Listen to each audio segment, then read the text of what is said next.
ఒకప్పుడు నిర్మాతలు వస్తే సినిమా హీరో లేచి నుంచునేవాళ్ళు, వాళ్ళకి దండం పెట్టేవాళ్ళు. ఎందుకని?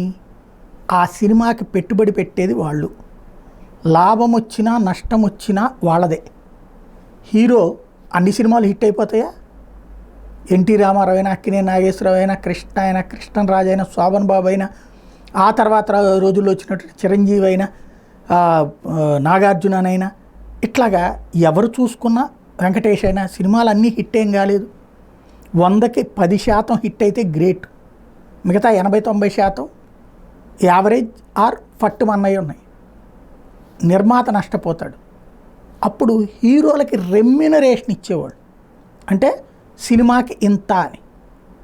ఇవాళ పాపం కర్మ ఏంటంటే నిర్మాతలకి హీరోలు రెమ్యూనరేషన్ ఇస్తున్నారు, హీరోలు నిర్మాతకి రెమ్యూనరేషన్ ఇస్తున్నారు.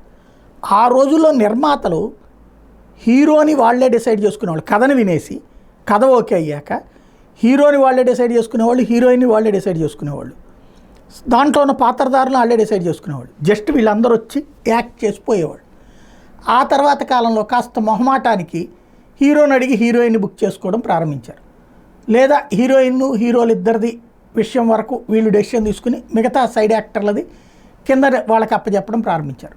క్రమక్రమంగా సీన్ మారిపోయి ఇవాళ హీరో గారికి కథ నచ్చితే హీరో గారు నిర్మాతను ఎంపిక చేసుకుంటారు.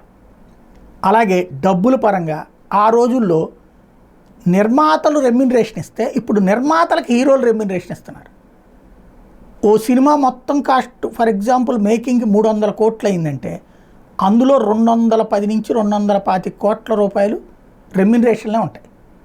వీళ్ళు ఏమంటారు, మా పేరు మీదనైనా కదా నువ్వు బాగుపడింది అనే పేరుతో ఇప్పుడు నిర్మాతలను రెమ్యూనరేషన్ తీసుకోమంటున్న రోజులు వచ్చినాయి. ఇక్కడ అసలు సమస్య ఏంటంటే హిట్ అయితే నీ వల్లనే, మరి ఫట్ అయితే నష్టపోయేది ఎవడు? నిర్మాత. హీరో డబ్బులు హీరోకి వచ్చేస్తాయి, మునిగిపోయేది నిర్మాత. ఇవాళ రాజకీయంగా ఇవాళ ఈ హీరోలు వీళ్ళు చేసే పని వల్ల కూడా నష్టపోతుంది నిర్మాత.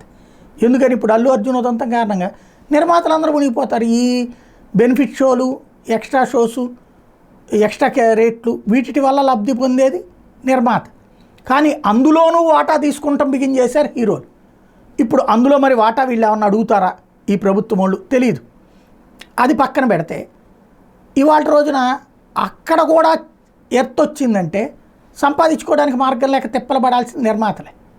ఫైనల్గా ఇదొక సినిమా, ఏది దాన్ని ఏమంటారు, లాటరీ లాంటి జూదం అయిపోతుంది సినిమా.